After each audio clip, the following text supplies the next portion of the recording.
കോഴിക്കോട് +1 വിദ്യാർത്ഥിക്ക് സീനിയർ വിദ്യാർത്ഥികളുടെ മർദ്ദനം. അരികുളം KPMS ഹയർ സെക്കൻഡറി സ്കൂളിലെ +1 വിദ്യാർത്ഥിക്കാണ് മർദ്ദനമേറ്റത്.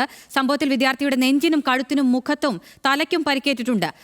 സീനിയർ വിദ്യാർത്ഥികൾ നൽകിയ മിഠായി കഴിക്കാത്തതിനെ തുടർന്നാണ് മർദ്ദനമെന്നാണ് കുട്ടിയുടെ ബന്ധുവിന്റെ ആരോപണം. വിവരങ്ങളുമായി കോഴിക്കോട് നിന്ന് ലിനറ്റ് വർഗീസ് ചേരുന്നുണ്ട്.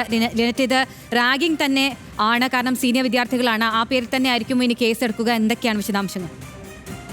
തീർച്ചയായും അഖില, കഴിഞ്ഞ 2 ദിവസങ്ങളായി നടന്ന സംഭവത്തിന്റെ ബാക്കിയായിട്ടാണ് ഇന്ന് ഇത്തരത്തിലുള്ള ഒരു മർദ്ദനത്തിലേക്ക് എത്തിയിരിക്കുന്നത്.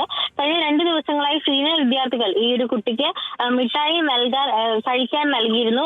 എന്നാൽ ഈ കുട്ടി നിഷേധിച്ചതിനെ തുടർന്നാണ് ഇന്ന് ABVPയുടെ വിദ്യാഭ്യാസ ബന്ധമായതിനാൽ സ്കൂൾ വിട്ടു പോകുകയായിരുന്ന കുട്ടിയെ +2 വിദ്യാർത്ഥികൾ ആക്രമിക്കുന്നത്. 15ഓളം വിദ്യാർത്ഥികൾ ചേർന്നാണ് ആക്രമണം നടത്തിയത്.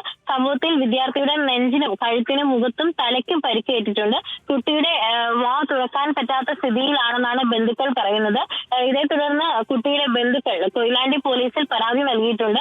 അതേസമയം എന്തുകൊണ്ടാണ് തുടർച്ചയായി 2 ദിവസങ്ങളായി ഇത്തരത്തിലുള്ള സംഭവം സ്കൂളിൽ ഉണ്ടായിട്ടും റാഗിംഗ് സെല്ലോ അല്ലെങ്കിൽ മറ്റെന്തെങ്കിലും വിവരങ്ങൾ ഈ ഒരു പോലീസിനെ അറിയിക്കാത്തത് എന്തുകൊണ്ടാണെന്ന് ഈ സ്കൂൾ അധികൃതരുടെ ഭാഗത്തു നിന്ന് വിശദീകരണം ഇതുവരെ വന്നിട്ടില്ല.